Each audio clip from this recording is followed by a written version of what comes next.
Welcome back to Briggs on Books, the international talk show where we talk to authors from all over the world about their book, their process, how they got there, how they got it done. Listen, if you're about to pick the next book you're going to read, look at this one right here, The Box. Not only do we have the book, The Box here, we have the author of The Box here, and we're going to talk to her about her book. Welcome, Catalina Duvere, author of The Box. Welcome, Catalina. Well, thank you so much, Mike. I'm so glad to be here. Where are you located? I'm in New York City. Oh, New York City, nice. One of the boroughs, or?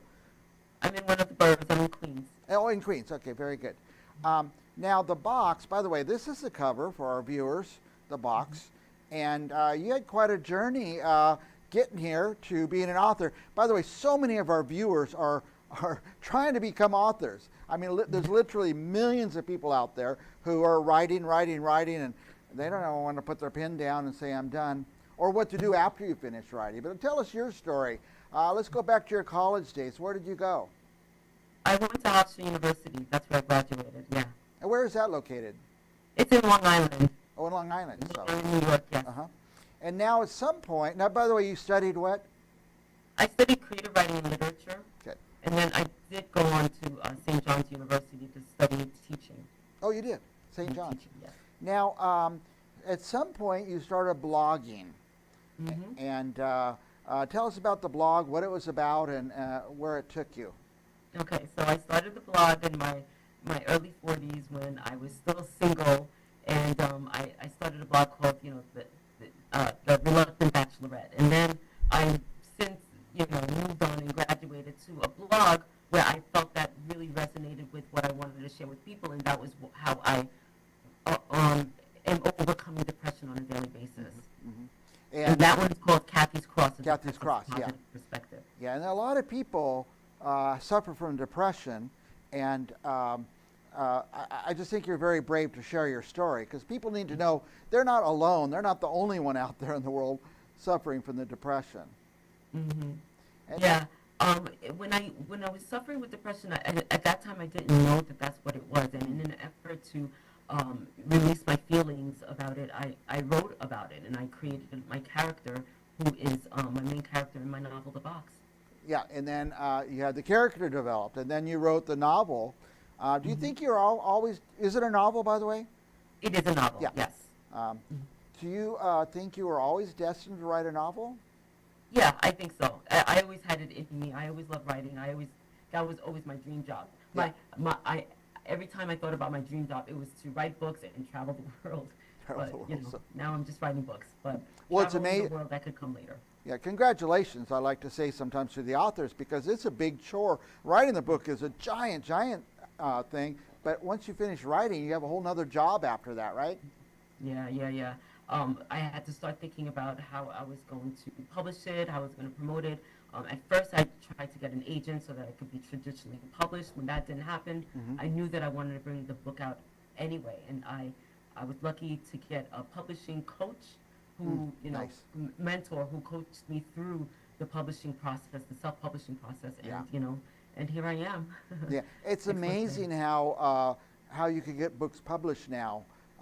That there's all these different ways. I like that coach idea, because I think a lot of people get a little bit ripped off sometimes in the process. Yeah, absolutely. Thank goodness for me, it was practically seamless, and I think because I had a mentor who helped me through it, it was just that's great. Kind of not an easy process, but it was, there was a lot to it, but I managed to do it, and I'm pretty proud of myself for that. Yeah. Now here's the cover, The Box. Tell us about the book. Well, the novel is about a young woman whose name is Mia, and she struggles with depression, and she had a very turbulent relationship with her mother, and her mother has since passed on. And one day she finds a note written by her mother, and that sends her on an emotional journey to find out more about her mother, the choices she made in her life, and how it impacted her, and it helps her to overcome her depression. Yeah. Now you went through a lot with the depression and everything, and do you think you would have written this book if you hadn't have gone through the depression? No, not this story, actually. what I did with this novel, like I said, I created it in an effort to understand my own depression. Uh-huh. And so I used a lot of the feelings that I had as a depressive, and I gave it all to my main character. So that it could be as authentic as possible. So I really feel that this was a book that I was meant to write, meant to Yeah. bring out into the world, and I wouldn't have been able to had I not suffered with depression. Yeah. It sounds like the writing the blog, Kathy's Cross, and writing the book was very therapeutic. Would you say cathartic Oh, even? it was so therapeutic, and I didn't realize it was going to be so therapeutic. But so with my blog, when I started thinking about what I wanted to write about, it would bring me back to all the feelings of Mm. depression that I had when I was younger, and I would revisit it and sort of unpack it. And by unpacking it, it helped me Yeah. overcome it and deal with the issues that I had back then. So it was really very therapeutic. Yeah, unpacking it. That what a great way to put it. Um, Hmm. Now, I think I hope that people watching or people that read the book get the idea that that writing is really good for you. And by the way, our viewers, you don't have to write a book. You don't have to write a book. Just start writing your feelings. I don't know. Tell us about what process they might follow, Catalina. So one of the things that I realize is that I feel like if you immerse yourself in creativity, any type of creativity, I feel like it Mm-hmm. can help. Or it's not going to heal you, not and that's not what I'm trying to promote here. But I really feel like it will help you in terms of dealing with the sadness and the overwhelm. I think Mm-hmm. it really will help with that. So I feel like immersing yourself in any creative project, whether it's writing or artistry, drawing, planting, gardening, Mm-hmm. anything that really makes you happy and that it happens to be your passion, I think that it'll help in a tremendous way. That's great. Now, the box. There's the cover for our viewers. The box is so easy to find. You just go on where I go. I go to Amazon, type the box, and it's right there. Where else can they get it besides Amazon? They can get it on barnesandnoble.com. They can get it on bookshop.org. And if you click on my links at the top on my Instagram, you can get it directly from me, and Yeah, I can sign and autograph it for you. yeah. Whenever I get a book directly from the author, I do that. So Instagram would be the place to do that. Yes, that's Okay. correct. Can people that are older figure that out? You just open Instagram and what? There's a link. You just click. Yeah, on the top there should be a link in my bio, and then they click on that, and then it'll provide them with all the ways that they can purchase. I don't want to say I'm too old to figure out Instagram, but there's so many things I have to figure out these days. So, uh, I'm coming up with a website soon, so it'll be my one-stop shop. very good, very good. Yeah, I like to order directly from the author when I can. Now, who's going to read this book? Who should read it? It sounds like everybody should read it. I think everybody should read it. My original target were women between the ages of 20 and up, Hmm. but I had a lot of men who read it as well, who really find it very interesting Yeah. and seem to find it quite powerful. So Wow. I think anybody would enjoy the story. Now, if I know somebody suffers depression, you think it'd be a good gift for them? I think so. I've had a few reviewers who said that they suffer with depression, so it brought out those raw feelings in them, but it also helped them understand that there is hope out there. So Yeah.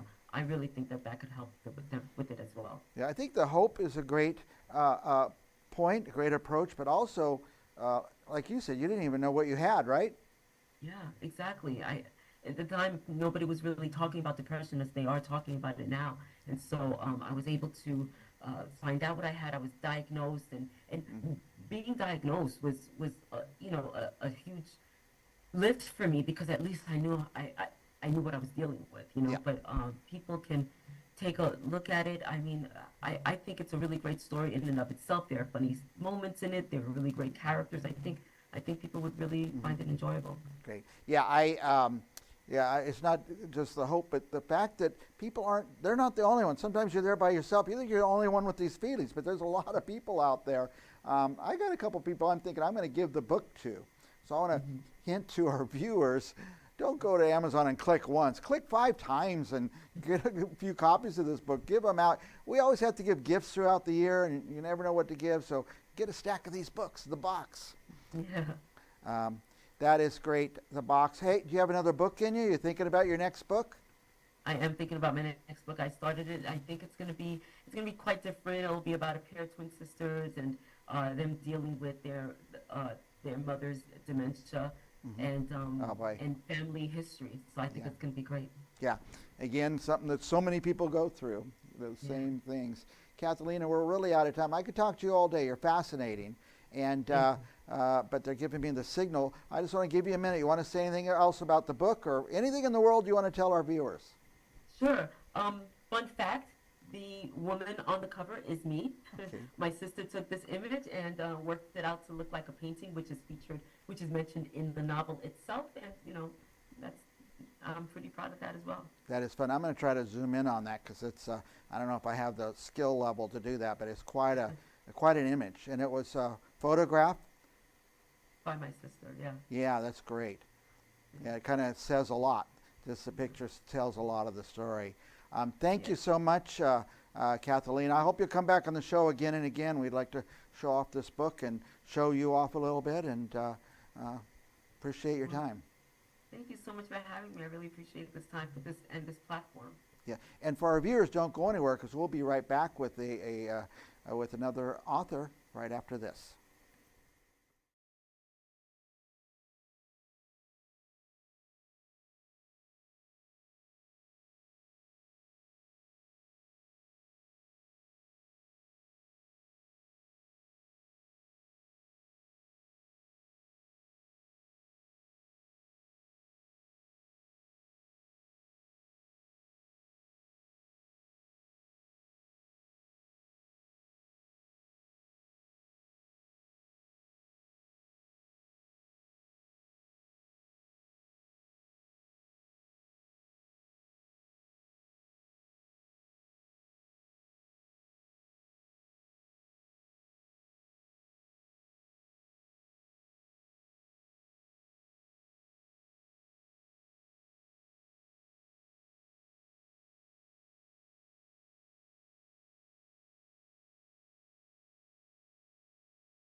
Welcome back to Central Valley Talk. This is a real estate and home improvement show, and we've been having experts on all week long about how to maintain your home, how do you hire a roofer, who's a good solar company to call.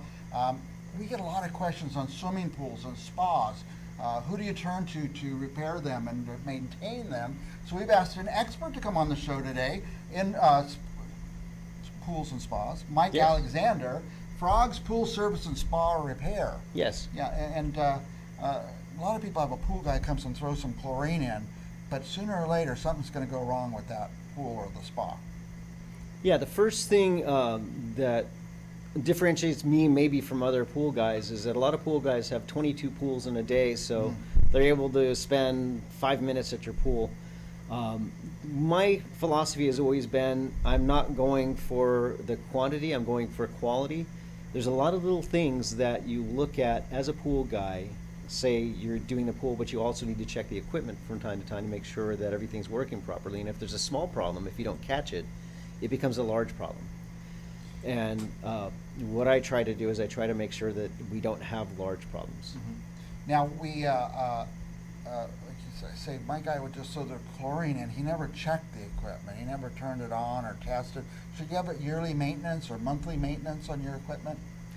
Well, that's part of the thing is that it can develop. Let's say if your pump has a leak at the seal, if you don't get that fixed quickly, that can actually take out the motor, and repair that would have been $150 to $200 now becomes a $700 repair, which is You'd have to why buy a whole new thing, huh? which is why I stress taking the time to Take the time check to it a check lot. it. What's the biggest thing? Do people call you? It's always an emergency? Sometimes I get calls where it's things that I don't do construction. There are certain things that I won't do, and if I feel that I'm not qualified, I will find someone who Get is. someone in That's there, one. yes, That's yeah. one of my other policies that I've had a long-standing opinion on. You've got a network of people that you know their Yeah. stuff and who you can trust to do things. So, do you have room for more customers? A little bit of room, yeah. I've got Fridays and Mondays, and then Tuesday, Wednesday, Thursday is reserved more for pool repair and spa repair. Pool pump installation, filter cleans. I specialize in spa equipment and repair and in portable spas. I've been doing that for, probably about 30 of my 34 years in the pool and spa industry. And I also do automatic pool covers. You don't find that many of those here in the valley, but they're more and more on newer pools, you're seeing them installed. Yeah, tell us what that would entail. It just automatically rolls out over the pool? Yeah. There's a couple of different companies, like 3 or 4 companies, that will manufacture those, and you either turn a key or you press a code into a box, and the cover will slowly glide across the pool. You can either install that as the pool's being built, but they also do make systems that you can install after the fact. Okay. And that depends on the pool. If it's a kidney-shaped pool, some of those you can, some of those you can't. But they're really neat, especially if you are liking to swim a little longer during the summer, because what a pool cover does is it keeps evaporation down, and evaporation is one of the big factors in heat loss. And also, when you cover your pool, because you don't have evaporation and because you don't have the sunlight hitting the water, which is one of the things that really takes out chlorine, your chemicals last in the pool longer. Huh, I'll be darned. And it keeps it cleaner. Yeah, and it Some keeps people it have, it's impossible to keep their pool leaves and stuff out of their Yeah. pool, so that'd be nice. And do you install those? I can, yes. Okay, good. And that depends on the pool. There are some pools where the shapes are so weird, or they have shelves or water features where Yeah, they cut right it into just the makes pool, it yeah. impossible to install those. But it can be an option for some. I have a customer up in Oakhurst who had a pool built, and I really, really stress, hey, you should get a pool cover for this. You're building the pool, it's a small pool, you've got some trees around here, and he calls me, and not all the time, I was gonna say all the time, but that would be hyperbole, but he calls me and says, hey, thanks for recommending that, it makes my pool better. What's the big thing? What's the thing that happens the most to pools and when they need a repair? Well, repair-wise is usually going to be the main pump, the main filter pump, and you're seeing most of those now they used to have single speed pumps, but most of them now are variable speed pumps, either made by Pentair, Hayward, Jandy. There's Waterway too. And those are nice because they actually last longer. They spin slower for part of their cycle. You know, Is it different than 20 years ago in the pool industry? yeah. Been a lot of I was changes? skeptical. I was skeptical of them when they first came out back in the mid 2000s, 2006, 2007. And as I've seen them more, you know, it's rare to go in the backyard now where that doesn't have a variable speed pump. But they are great, and they also save you money on your electric bill. Oh. Old pumps used to spin at 3,450 RPMs all the time. These pumps, you'll program it to maybe spin that fast, maybe a little slower for a couple hours, and then for the rest of the day, it's spinning at half that. And You don't that's need not that. an equation where you're using half electricity. You're actually using less because it's a sliding scale, and they're really neat. They're really nice. Can you turn them off? Can you set your pool pump to turn off at 4 o'clock? Because electricity goes up at Oh yeah, 4 yeah, o'clock. yeah. A lot of my pools, people have installed solar, so it doesn't matter as much. But I do have a few pools that the customer specifically said, "Hey, can you make sure this doesn't go on after 4 o'clock?" 4 o'clock, that's right. Now, how should people reach you? If they're watching, they say, I need some help, or I need a repair, or I just need a regular guy to come and take care of stuff. The best way to call me is to call. I've got two numbers. One is my local number, which is 559-912-4357. I knew it was going to. It's on the screen. Yeah, it's on the screen. Hold on. 4357. Hold on. I can't read with my glasses, and I wrote it down to make sure I'd get it right, which I just got it wrong. And All right. what's the other number? So- The 888 number is? Yeah, 888-895-3065, and I'll repeat the local again, 559-912-4357. And it's 888 an actual 800 number? Yeah, yeah. Oh, so So it toll-free? is toll free. Of course, hopefully, he's only gonna do pools in this area. Oh You're not no, gonna no, go to I do Montana? pools. Well, not Montana. That's a little out of my range. You know, the trip charge on that Yep. one would be a little exuberant. But I will do pools in this area as far as pool service, but my spa repair and automatic pool cover installation repair will go throughout the valley and even on the coast. You'll travel to do Yeah, that. I've Yeah. been working on the coast for 5 years, doing nothing but installing automatic pool covers in It's nice. poor areas like Carmel Valley and Yeah. Pebble Beach. You know, Do these pictures show anything? I guess there's a pool, these people have solar. yeah, that's a pool that I've had for many years. They've been a customer of mine for many years. They actually have a water solar system. So they in the summer we turn that on and they heat their pool It heats that their way. pool. Wow. Yeah. And amazing, my pool was never that crisp and clean. You actually doing some work, it looks Yeah. like. And I shot that with my drone. I love drones. Oh, you have a drone? Oh yeah. Oh yeah. Very nice. Pool cleaner with a drone, pool service, spa repair with a drone. You'd be surprised how common that is. Is that right? Oh yeah. Yeah. We're running out of time. What else do you want our viewers to know about you, their service, their pool? I'm dependable. I show up when I say I am. If there's a problem, the thing with pool service and spa repair is that, especially as you get later in the day, there are jobs where you think it's going to be an hour or an hour and a half, and then Yeah. you're still at the job 3 hours later.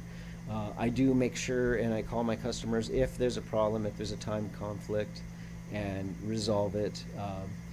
I have had 34 years of experience in this business, and I never say that I've seen it all because you always run into something that you haven't seen. Yeah. If there's questions, if I don't know something, and Happens, it's yeah. impossible that you can't. I'll call one of the tech guys at one of the major companies, the manufacturer, and say, "Hey, I've got this thing. I've never seen this before. How can you advise me?" I'm not afraid to use the phone. Not afraid to use any information I can get a hold of to make sure that the repair is done properly. I pride myself on quality repair. So if someone's watching, they say, I need somebody to just come maintain my pool, maintain my equipment. They call you, what happens? I set up a time and date where the customer can be there, where I can evaluate their pool, evaluate the equipment, recommend things that I see right away that, hey, this is going to hamper the quality of the service, the quality of your pool. If you don't have good equipment, say if your filter's really old and there's calcium buildup on the grids, on the filter grids or the filter cartridge, it's not going to filter properly, and the pool is more likely to turn green or yellow at some point. Sounds like just a matter of time before everybody has that problem. Yeah.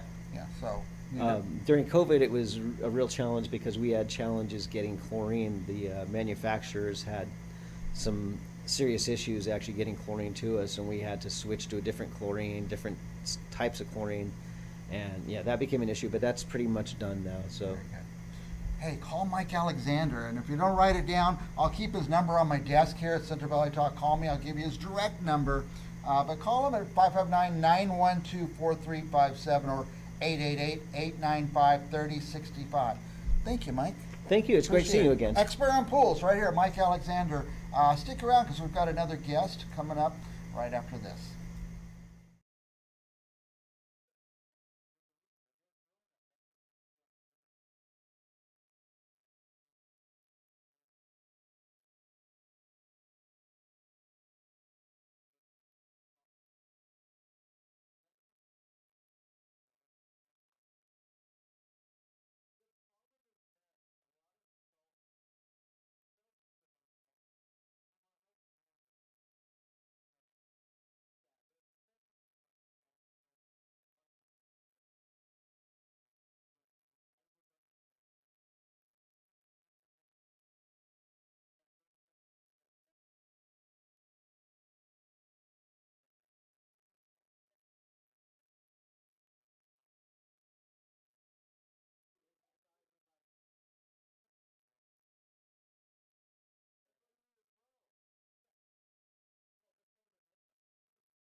Welcome back to Briggs on Books, our truly international talk show where we talk to authors from all over the world about their book, about their process, where they even come up with their ideas. So we talk to publishers, editors, paginators. If you write a book, you got to get a paginator to make it line up right on all the pages. There's all these things that go into creating books. We like to talk to authors, and we also like to talk to people who are in the process of going through this muck, trying to figure it all out. It's one thing to write a book, but to get it written, get it published, get it out there and promoted, there's so many steps. So we like to have a lot of authors on who tell us just that. How did you do it?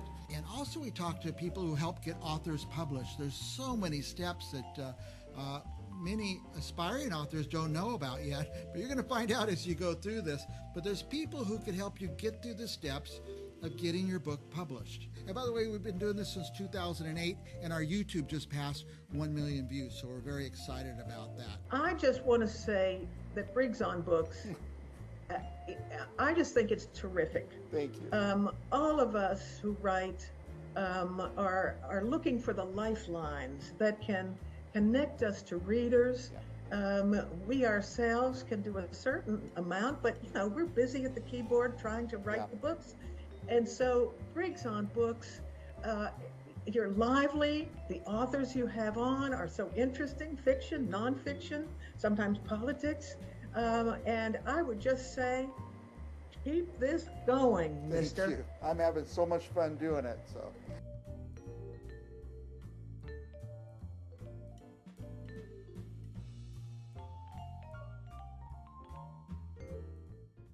Welcome back to Briggs on Books, our truly international talk show where we talk to authors from all over the world about their book, about their process, where they even come up with their ideas. So we talk to publishers, editors, paginators.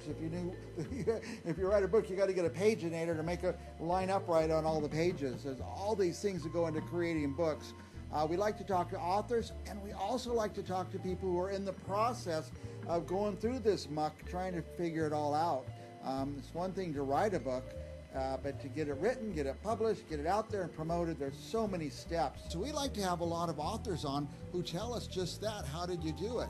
And also we talk to people who help get authors published. There's so many steps that many aspiring authors don't know about yet, but you're going to find out as you go through this. But there's people who can help you get through the steps of getting your book published. And by the way, we've been doing this since 2008, and our YouTube just passed 1 million views, so we're very excited about that. I just want to say that Briggs on Books, I just think it's terrific. Thank you. All of us who write are looking for the lifelines that can connect us to readers.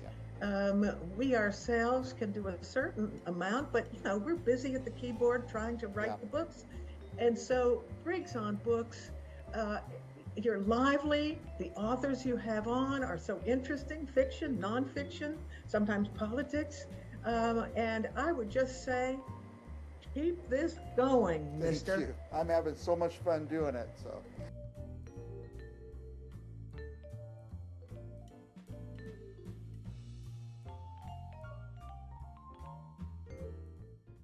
Welcome back to Briggs on Books, our truly international talk show where we talk to authors from all over the world about their book, about their process, where they even come up with their ideas. So we talk to publishers, editors, paginators.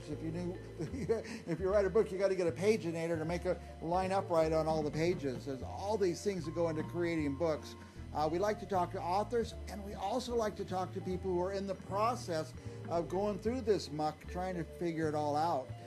It's one thing to write a book, but to get it written, get it published, get it out there and promoted, there's so many steps. So we like to have a lot of authors on who tell us just that. How did you do it?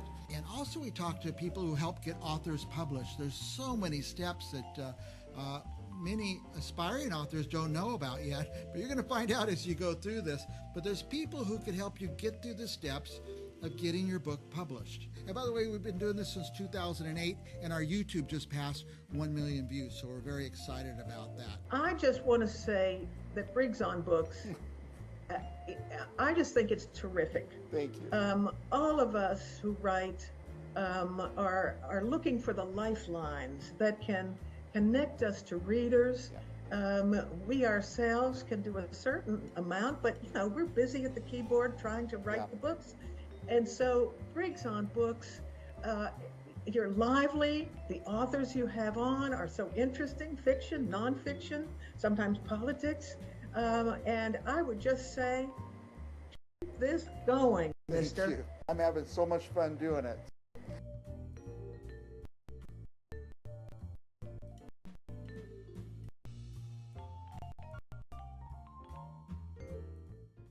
Welcome back to Briggs on Books, our truly international talk show where we talk to authors from all over the world about their book, about their process, where they even come up with their ideas. So we talk to publishers, editors, paginators. If you write a book, you got to get a paginator to make it line up right on all the pages. There's all these things that go into creating books. We like to talk to authors, and we also like to talk to people who are in the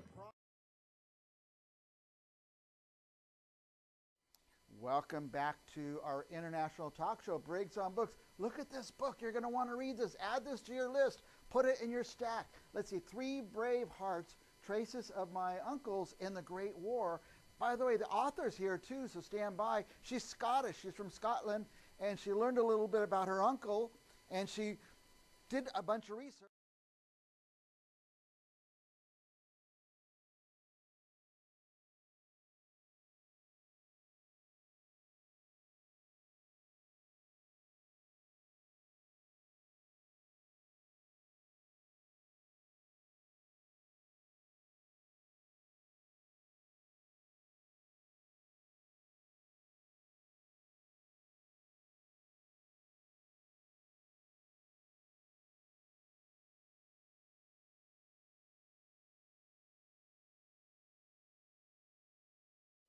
Welcome back to our international talk show, Briggs on Books. Look at this book. You're going to want to read this. Add this to your list. Put it in your stack. Let's see, Three Brave Hearts, Traces of My Uncles in the Great War.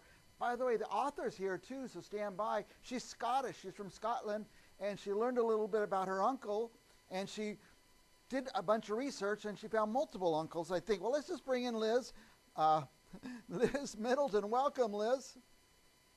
Hello, Mike. Thank you very much for having me on your show. I'm delighted to be here. Tell us the story about your uncles and your research and how the book came about. Okay, perhaps if I start.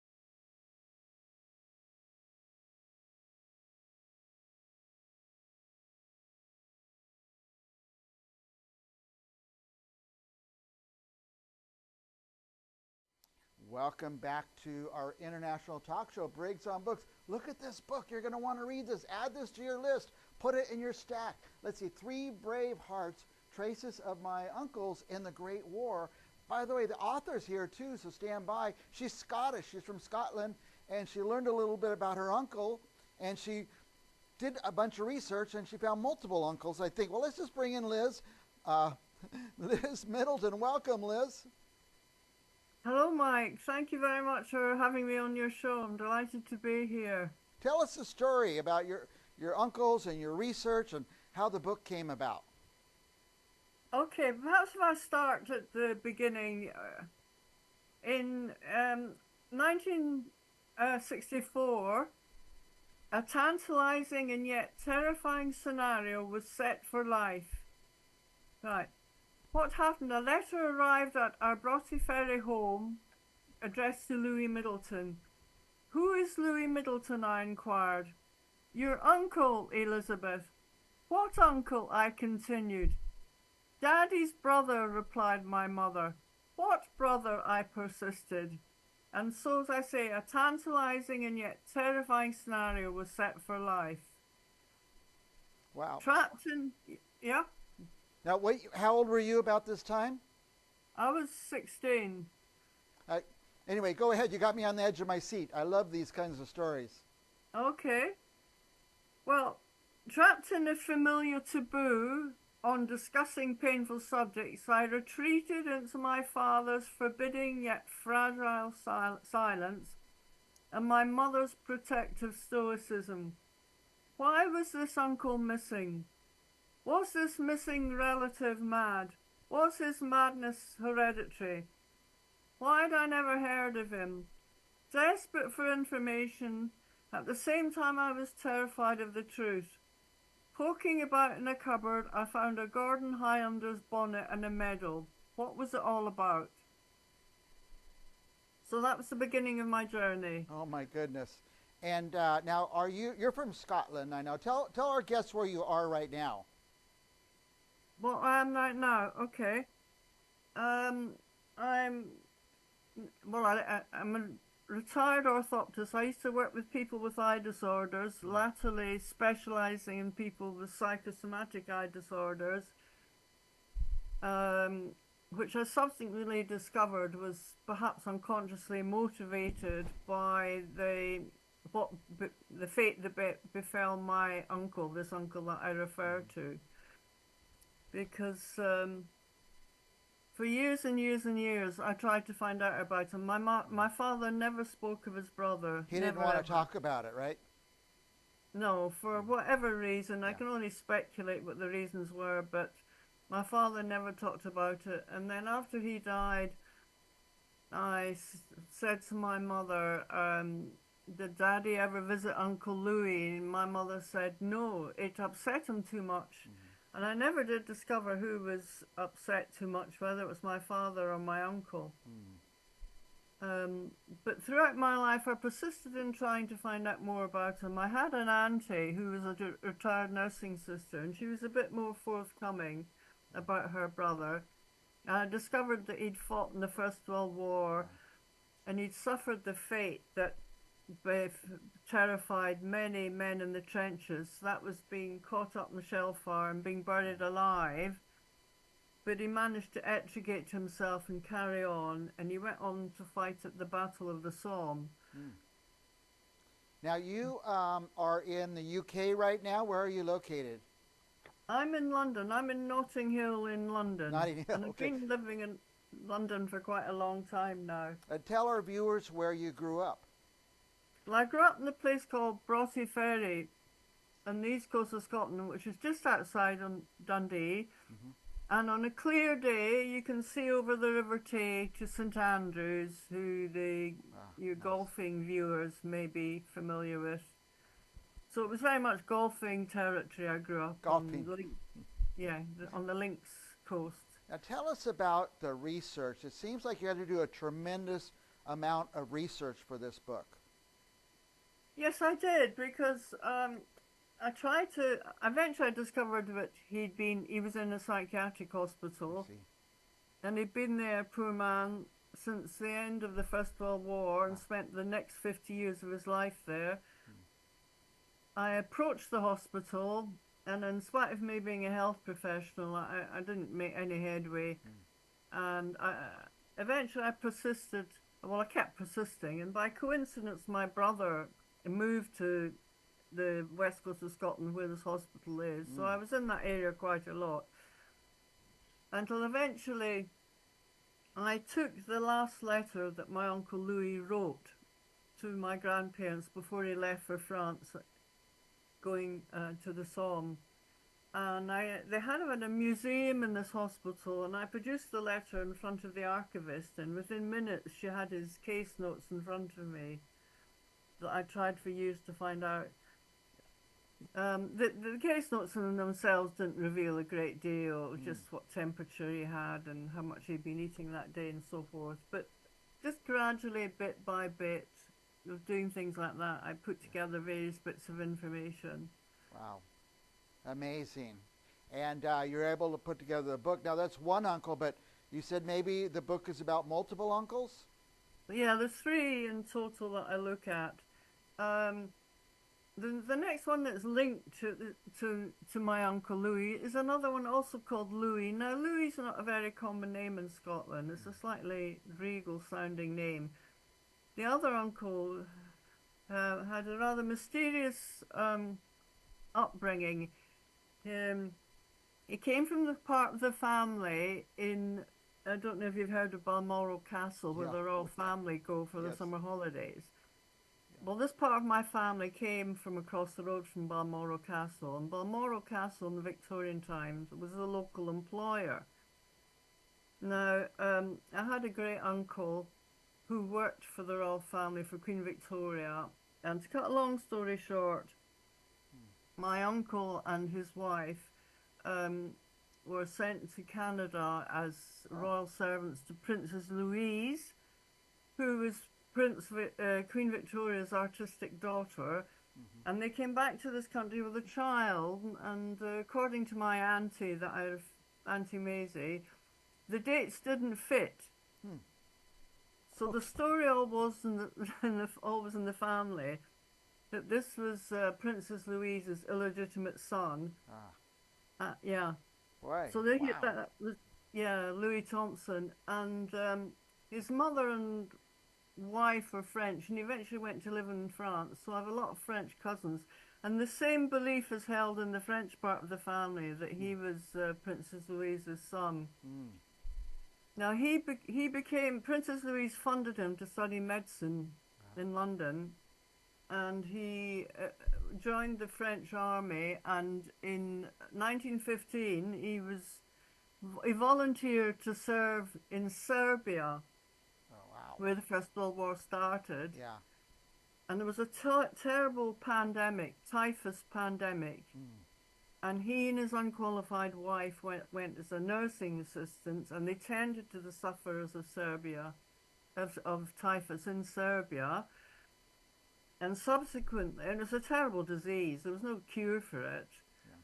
But they managed to fare well, and they looked after these people. And then when the Austrian army approached, this uncle and aunt escaped over the mountains in Montenegro and Albania to the Adriatic, and went back to France, and he continued to live a long and fruitful life in Burgundy as a country doctor. Liz, I could talk to you all day because this fascinates me. They only give us about 10 or 12 minutes, but if I read this book, am I going to learn about Scotland, about World War I, about France? What's the big takeaway from the book? Well, you'll read about them all, actually, because there was also, say, a third uncle, and you'll learn a bit about the agricultural area my family came from, and you'll see a mixture of tragedy, because the first uncle I mentioned suffered such a severe shell shock. He was a medical student pre-war, and he ended up in a psychiatric institution because he's so severely shell shocked. The second uncle, my great uncle James, was killed at Ypres, probably gassed. It was just after gas was introduced to the war. But the third one ended up, I mean, he was essentially a war hero, if you like. They were all heroes in their own way. But the third one continued to live a long and fruitful life. So there's quite diverse approaches to looking at the First World War. Well, I love to study history, but this would be a study of a period through people, how they lived and what happened to them and their outcomes and how they ended up. It's a way different look, a way different way to study this period. I'm looking forward to reading the book, Liz. Great. Well, I hope you enjoy it and find it interesting, Mike. I will. I'm already fascinated by it. I will say this to our viewers. By the way, where can they get the book? On Amazon and all those places? Yeah. Amazon's the best way to get it. To our viewers, don't go and click one time on Amazon. Click 5 times, order 5 copies. And I love to get books and give them away to people. I have to go to house parties, and you always want to take a gift. So books are great. But all my family have recently discovered that we're Scottish, almost 100%. And so we're really reading about Scotland. So this will be a great take on Scotland, Liz. I'm glad you wrote the book. Any last thoughts for our viewers about the book or about you or anything else you want to talk about? Well, it's difficult to say. I mean, difficult to know what's relevant. It's just that this underlying story, I think, unconsciously created the idea for me that working in an eye clinic, when I worked in the eye clinics, it was very much looking at physical eye symptoms, and there were patients coming from at that time war zones like Rwanda and Lebanon, who had strange symptoms that you couldn't account for physically. So it promoted my research into psychosomatic eye disorders, and I think that kind of unconsciously connected me to my first uncle that I referred to. Yeah, suffered so psychosomatic. badly. Your uncle. Fascinating, Liz. Thank you for coming. I hope you'll come on the show again because you're the kind of guest I like to have. on, of course, our international talk show. And we love to have international guests. And what a great story. And I'm so glad you wrote it down. If you didn't write it, it would have been lost for history, I'm sure. Well, thank you very much, Mike, for inviting me. It's been really enjoyable and interesting, and thank you. Thank you. And for our viewers, stick around because we've got another author coming up right after this.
Welcome back to Central Valley Talk, where we celebrate what's going on in the Central Valley. Good things are going on, and there's so many of them happening.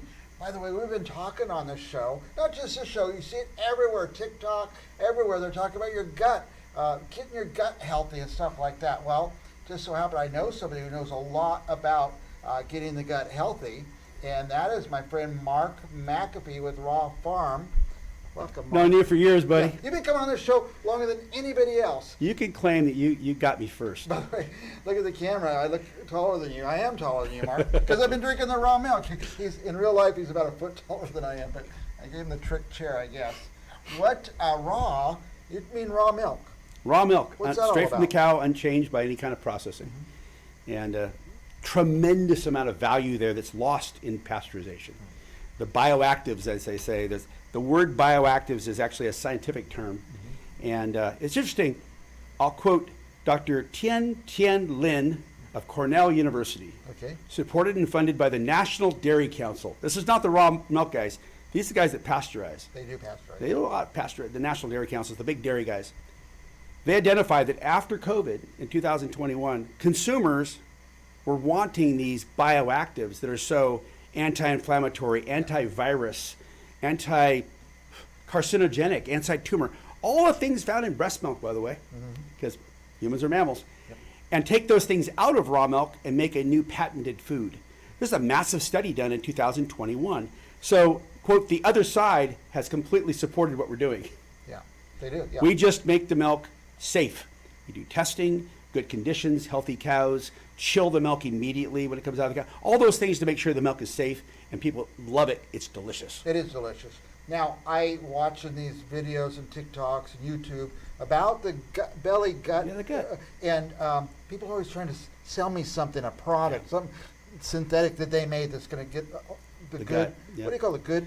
It's the good gut stuff? microbiome. Microbiome. And the interesting thing is the scientists have told us, and they've just discovered this in the last 20 years, it's not something that's particularly old.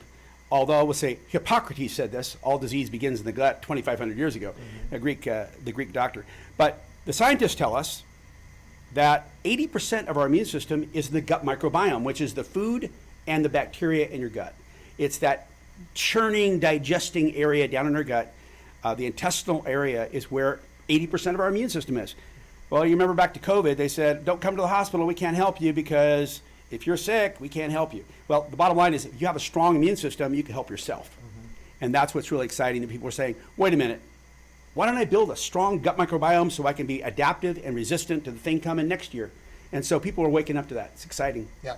We do things that kill the good, what do you call them? Germs, The bacteria, the Bacteria. cultures, Culture. the biodiversity. Yeah, antibiotics do it. Now, antibiotics can save your life. Yeah. But once you've taken around antibiotics, you better rebuild those bacteria, and you make them stronger and better by eating whole foods that don't have preservatives, antibiotics in them, but also making sure you ingest a biodiversity. You have different kinds of bacteria that get to your gut. And that's where raw milk and raw milk kefir can really add that diversity of good bacteria back into your gut if you've lost them. Yeah. You know, I got to tell you, Mike, this is kind of fun. I'm Scottish, McAfee, right? Been to Scotland a couple times, love it. I got a call, an email from Dr. Mike Butler. He's a Scotchman, and he wants to change the laws in Scotland to allow legal raw milk. And so he's invited me to participate with him to create world-class raw milk for the Scottish people. Yeah. I am so excited about that. Are you amazed that you have to have a law to do that? Well, they made raw milk illegal many years ago in Scotland, even though in England, raw milk's legal when the Queen drinks it. Yeah. So, or Queen used to drink it, she's passed now. That's why she lived so long. 100-something years old, Yeah. wasn't it? Yeah, she had 6 cows at Buckingham Palace for years and years and years, Uh-huh. and Charles drank it and all the kids and everything. Yeah, it was royal milk. So, yeah, raw milk's great for you, and it helps you live long, healthy life, and it's great stuff. And there's no laws against it in the United States. Oh, yeah. Well, California raw milk is legal, always has been. And my credit goes to Altadena, the big dairy in LA, because they were always standing the guard at the gate, make sure they didn't change the laws. But raw milk's always had legal raw milk and very high standards. Now, every state has their own standards. The FDA hates raw milk in any form because they have one standard, it's got to be pasteurized. And that's what they do. They mandate pasteurization. But in California, we can do what we want to do. Arizona has similar laws to California. The state of Washington does. Idaho has legal raw milk. Pennsylvania has legal raw milk. and Connecticut and Maine have legal raw milk. But anyway, it's a patchwork puzzle of state by state. In California, it's legal. Completely 100%. And by the way, it's just the most natural thing in the world. It's Been not around for like, about 15,000 like you're years. doctoring with it or something. It just comes out of the cow. You cool it quickly, Yep. and then you sell it to the. We do a few more things than that because it is so strict. We cannot have any pathogenic organisms in there, so we test it all. In fact, I'm very proud to announce we are the first dairy in the world to have an on-farm pathogen lab. We installed it about 3 months ago. It's a Thermo Fisher lab, AOAC and FDA approved. So now we can get our data back in 20 hours versus 48 hours. Right. So you don't have to wait a couple days. You get the data right away. You make decisions right away. So we're really excited about that. We have our own lab technicians and everything working on the farm. Yeah. Now, it's natural. It's really good for you. It gets the gut. Why did they start pasteurizing? Well, let's talk about that. Yeah. There's a cross to bear for raw milk because if you look at throughout all time, it was always pretty safe because if you had a cow or a goat or sheep or horse or a camel or reindeer, you could get milk then. You didn't have to wait around. But in those environments, a long time ago, let's say 500 years ago, you always had a fresh stream going by. You always had a pasture and sunshine. And you were very close to your animals. And we probably didn't have antibiotic resistance because we didn't have antibiotics. So we had, the bugs weren't as prevalent, as virile, as dangerous to the people. So raw milk and compatibility with humans was good. Now, go to the 1800s. People started moving into cities, big cities, and they started bringing their cows with them. Yeah.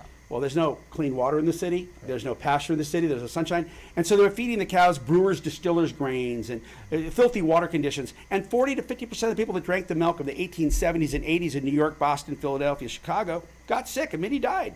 So that's the dark ages of raw milk. But if you take those cows out in the countryside, they were perfectly fine. Yeah. So you kind of have these two stories about raw milk. Well, now we understand clearly what it takes to make raw milk, and we've got the ability to do it really, really well. It's legal in California. There are a lot of people doing it.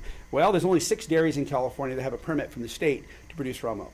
And we're the biggest. We're by far the biggest. We're the top seller in all the Sprout stores. But there's other places. Duvendorfin's doing it. San Martin's Dairy's doing it. Clarabelle's been doing it for many years. There's a place, Simply Bottled, Modesto's doing it. So there's many of us doing it, but we're the largest. Okay. Now, we can get it. Say the stores again. Sprouts, Nugget, Lassen's Market in San Diego, in Bakersfield. We have an on-farm store that's quickly becoming the biggest store in California because we're selling more product. We have these 3 huge refrigerators, and we sell out every day. Every day. Every day we have to have our truck come by from the creamery and put more product in. We're building a brand new creamery, which is really exciting, which should be open by the end of next summer. And that's going to allow us to continue to grow with the capacity. By the way, you're selling more than just milk. We have raw milk kefir, which is fermented raw milk. It's like a yogurt.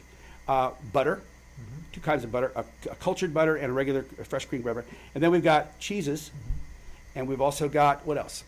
You brought Cream. You brought me that cheese last time. Yeah. It was white cheddar. It's cheddar. It's been aged 60 days, and it's never been heated above body temperature. It's retraining all these really important bioactives we talked about there, so healing for your gut. Now, the kefir. You gave me the kefir a while back, maybe 2 or 3 years Yeah. ago. I said, what's it giving? This stuff tastes horrible. But the more you drink it, you start craving it. Yeah, that's exactly right. It's a sour. It has a 3.8 pH. Neutral is 6.5 to 7. So it's a little bit acidic, but what it is really, really good for is making a smoothie. You put it into a blender and add in whatever you want in there, berries, bananas, ice cream, you add whatever you want in there. Bone broth, you can add whatever you want. Raw eggs, anyway, make a blender out of it. Yeah. And now raw honey. And that is a fantastic gut healing food. Because remember, when you ferment raw milk, you get all the diversity, all the different kinds of bacteria to grow at extremely high levels. I see. And you really inoculate it. And it's super easy to digest because it's already pre-digested. It's fermented. Can you get that at the Yeah, local stores? sure can. Sprouts is the only one I know that you mentioned. But I'm Sprouts. going to drive out to the dairy if that's Come all on right. out sometime. You have a big store out there. Well, it's not big. It's a small one because remember, our creamery burned down 2 years ago. So we're rebuilding everything, and it's going to be beautiful to have a park environment where people can come and play with their kids and see us and actually have a store and actually buy there at the farm. 7225 South Jamison, Fresno, California. I'm going to head out there. I'm going to go out there and get some. Now, when we were kids, right in the middle of town here, there was Harpain's Dairy. Yeah. And that was an adventure to go there. Yeah. Any kind of adventure out there? Do we get to see a cow? We do tours Yeah. during the spring and fall, and they get to see the cows, get to see the cows being milked. and we talk to them and educate them about all the things we've talked about here, plus so much more. Right. School tours, you do? Yeah, we get huge yellow buses, school buses. That's great. We also get tour buses from Europe coming through. Come through there. Yeah. Oh, yeah. Amazing. They'll come by our place and they go by Steve Maddox's place with awesome big dairy. He does a lot of genetics. Maddox Dairy is a great place. And they'll do our dairy and Maddox Dairy. We're only 4 miles apart. That's great. Wow. Yeah. The dairy capital of the world. We're becoming famous. Yeah, it is. Raw milk. Oh, no, raw? What's it going to say on the carton? It's going to say raw farm. Raw farm. But inside is raw milk. Raw milk inside. Yeah. And you get the cheese, Cheese, butter, cream, milk, kefir, all of them branded. It just says raw farm. Raw farm. And you got to remember my shirt here. It says raw goodness. And there's a little heart down here someplace. A little heart. Yeah, gotcha. We put love in there. Heart. Last thoughts, Mark? What's that? Last thoughts? Last thoughts? Take care of your gut. Yeah. Feed your children well. Well, the thing about these, COVID's starting another pass through. Yeah. So now's the time to build up that immunity. Build it up. Build it up. Remember, 22,000 people a year die from the flu. Oh, my goodness. You want to have a strong immune system. Yeah, definitely. For our viewers, don't go anywhere. We're going to have another guest right after this. But thanks to Mark McAfee from Raw Farm. He's the CEO. We'll be right back. Oh, by the way, go to rawfarmusa.com. Thank you.